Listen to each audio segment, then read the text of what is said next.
সুপ্রিয় দর্শক, আসসালামু আলাইকুম। সবাইকে পবিত্র মাহে রমজানের শুভেচ্ছা জানিয়ে শুরু করছি আমার আজকের এপিসোড। আজ তৈরি করে দেখাবো কিভাবে বাসায় পারফেক্টভাবে বেসন তৈরি করতে পারেন সেই রেসিপিটি। একদম পারফেক্ট রেসিপিতে আজকে আপনাদের সাথে শেয়ার করছি।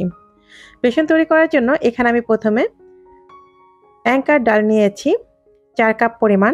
আমি এখানে যে পরিমাণটা বলে দিচ্ছি আপনারা কিন্তু এই মেজারমেন্টটা ঠিক রেখে এই বেসনটা তৈরি করবেন, তাহলে অবশ্যই আপনার বেসনটা পারফেক্ট হবে। অ্যাঙ্কার ডাল নিয়েছি আমি ৪ কাপ পরিমাণ, আর অন্যান্য বাকি যে উপকরণগুলো নিয়েছি সেটা নেব জাস্ট ১ কাপ পরিমাণ। এটা হচ্ছে জাস্ট আমি আপনাদেরকে বোঝাচ্ছি পরিমাণটা কতটুকু নেবেন।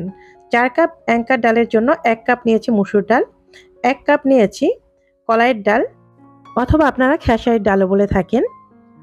সেই সাথে নিচ্ছি পোলার চাল, এখানে আমি চিনি গুঁড়া পোলার চাল ব্যবহার করেছি ১ কাপ পরিমাণ। এরপর নিয়েছি খোসা ছাড়ানো ছোলার ডাল। সব কিছুই কিন্তু আমি ১ কাপ পরিমাণ নিয়েছি, কিন্তু এখানে অ্যাঙ্কার ডালটা দিতে হবে ৪ কাপ পরিমাণ। মানে অন্যান্য উপকরণ আমি যতটুকু দিব ঠিক তার ডাবল দিতে হবে অ্যাঙ্কার ডাল। মানে অর্ধেকটা ব্যবহার করবেন অ্যাঙ্কার ডাল আর বাকি অর্ধেকটা অন্য কিছু উপকরণ ব্যবহার করবেন।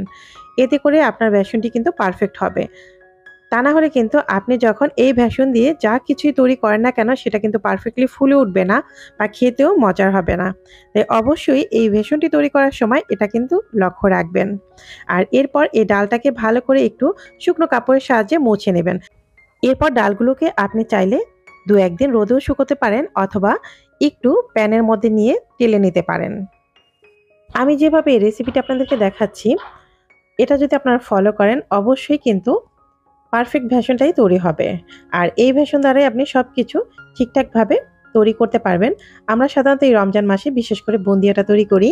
সবাই হোমমেড বুন্দিয়া কিন্তু খেতে ভীষণ পছন্দ করেন। আমি কিন্তু আমার চ্যানেলে অলরেডি হোমমেড বুন্দিয়ার রেসিপিও রয়েছে। তো আবারও আমি শেয়ার করে দিব হোমমেড বুন্দিয়াটা কিভাবে তৈরি করে। আর এভাবে যদি আপনি বেসনটা তৈরি করে নেন তাহলে কিন্তু এই বেসনটা দ্বারা আপনি সবকিছু ইজিলি তৈরি করতে পারবেন। আর বাসায় যদি আপনি এভাবে ভেষনটা তৈরি করে নেন তাহলে দেখবেন এটা কিন্তু স্বাস্থ্যসম্মতভাবে তৈরি করা হচ্ছে। আর বাজারের ভেষনটা কিন্তু একটা তেতো ভাব থাকে আর সবকিছু কিন্তু আপনি তৈরি করতে পারবেন না। পারবেন ঠিকই, কিন্তু পারফেক্টলি তৈরি হবে না। তো এরপর আমি এগুলোকে ভালো করে ভেজে নিব। এরপর ব্লেন্ডার জারে আমি ব্লেন্ড করে আপনাদেরকে দেখিয়ে দিব। আর একত্রে যদি অনেকগুলো করে নেন তাহলে কিন্তু অবশ্যই সেটাকে মেশিনের সাহায্যে ভাঙিয়ে নেবেন। তো আজকে আপনাদের আমি ভিডিওর ক্ষেত্রে অল্প কিছু তৈরি করে দেখিয়ে দিচ্ছি। এরপর আমি বেশি করে মেশিন থেকে ভাঙিয়ে নিয়ে আসব। তো আপনার চাইলে এটা আগেই বলেছি রোদেও শুকোতে পারেন অথবা একটু চুলোয় টেলেও নিতে পারেন। আমি ভেষনটা ভাঙিয়ে নিয়েছি ব্লেন্ডার জারের সাহায্যে। আর এটা অবশ্যই যেই জারটা দিয়ে আমরা মশলা গুঁড়ো করে থাকি সেই জারটা দিয়ে এই ভেষনটা তৈরি করবেন। এরপর আমি এটাকে চালনির সাহায্যে চেলে নিয়েছি।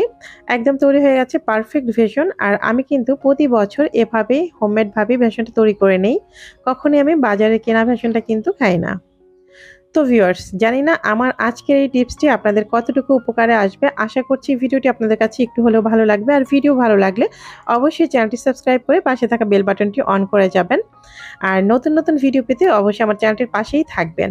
আর ভিডিও ভালো লাগলে লাইক, কমেন্ট, শেয়ার করতে ভুল করবেন না। আজ এই পর্যন্তই, দেখা হবে নতুন কোনো ভিডিও নিয়ে। সবাই ভালো থাকবেন, সুস্থ থাকবেন। আল্লাহ হাফিজ।